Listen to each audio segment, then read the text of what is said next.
این آمپولی که میبینید برای اوزمپیک استفاده میشه و این سوزنش خیلی نازکه، زیر پوست تزریق میکنه. همونطور که میبینید یه عدد اینجا هست که میلی گرم یا اون دوزی که شما میخواید مصرف کنید رو نشون میده. پس قبل از استفاده با چرخوندن این میتونید تنظیم بکنید که چه دوزی رو بتونید استفاده کنید. قبل از استفاده اون محلی رو که میخواید تزریق بکنید رو حتما با الکل ضد عفونی بکنید. اون مکان میتونه 2 اینچ اطراف ناف در ناحیه شکم باشه، میتونه پشت بازو باشه، میتونه خارج از ران باشه، ولی خیلی مهمه که حتما ضد عفونی بشه. برای استفاده درش رو باز میکنیم، اون سوزن مخصوص به خودش که در داخلش وجود داره خودش میاد بیرون، پس نیاز نیست که ما کاری انجام بدیم.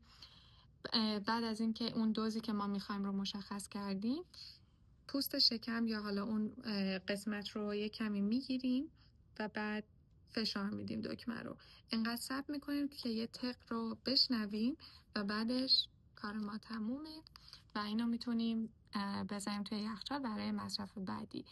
به طور کلی بهتره که همیشه توی یخچال اینا استفاده بشن، یعنی گذاشته بشن، و اگر که خواستید استفاده کنید برای اینکه دردش کمتر بشه 1 ساعت قبل از اینجکشن بذارینش بیرون در دمای محیط بمونه و ممکنه یک کمی حالت تهوع، استفراغ، علائم افسردگی یا مشکلات کلیوی باهاش به وجود بیاد که اگر هر کدوم از اینا به وجود اومد میتونید با دکترتون مشورت کنید.